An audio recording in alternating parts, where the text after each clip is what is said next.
Nasdaq সূচকের বড় পতনের মধ্য দিয়ে গত কয়েক দশকের মধ্যে বৈশ্বিক অর্থনীতির জন্য গুরুত্বপূর্ণ এক সপ্তাহের সমাপ্তি ঘটল।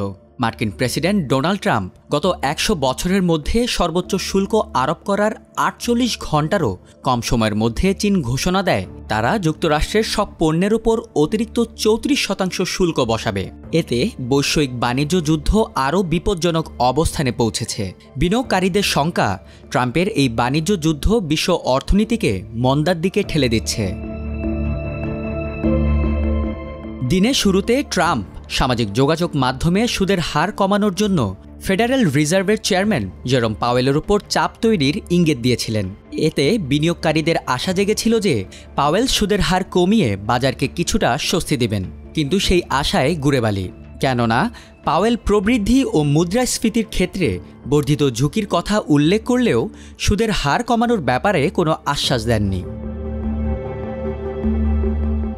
পাওয়েলের এই অবস্থান ওয়াল স্ট্রিটে আরও হতাশা ডেকে আনে। মাত্র ২ দিনে S&P 500 সূচকের মূল্যমান ৬% কমেছে। শেয়ার বাজার থেকে উধাও হয়েছে $৫ ট্রিলিয়ন। ট্রাম্প প্রেসিডেন্ট হিসেবে শপথ নেয়ার পর থেকে এখন পর্যন্ত প্রায় $৮ ট্রিলিয়ন ক্ষতি হয়েছে। ২০২০ সালের মহামারীর পরবর্তী সময়ের পর এটি শেয়ারের সবচেয়ে বড় পতন। তবে ২০০৮ সালের বৈশ্বিক অর্থনৈতিক সংকটের মতো নয়। অনেক বিশ্লেষক মনে করেন এমন কিছু আগে কখনো দেখা যায়নি। এমনকি বহু বছরের মার্কিন অর্থনীতিতে অনেক কিছুই নতুন করে ঘটেছে, যেমন ১০০ বছরের মধ্যে সর্বোচ্চ মার্কিন শুল্ক আরোপ। জেপি মর্গান বিশ্লেষকদের মতে ১৯৬৮ সালের পর এটি সবচেয়ে বড় মার্কিন কর বৃদ্ধি এবং এর প্রভাবে একটি বৈশ্বিক মন্দার শঙ্কা তৈরি হয়েছে।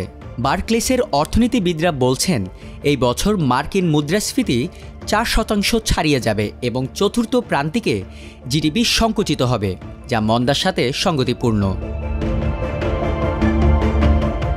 বাকি বিশ্বও এই ভোগান্তি থেকে রক্ষা পাবে না। অর্থনীতিবিদরা বলছেন এই বছর ইউরোজোনের প্রবৃদ্ধিতে ১% মতো ঘাটতি থাকবে, যা ওই অঞ্চলকে মন্দার কাছাকাছি নিয়ে যাবে। আর চীনও একই ধরনের ধাক্কা খাবে, যেহেতু তাদের জিডিপি বৃদ্ধি আগে থেকেই ৫% নিচে ছিল।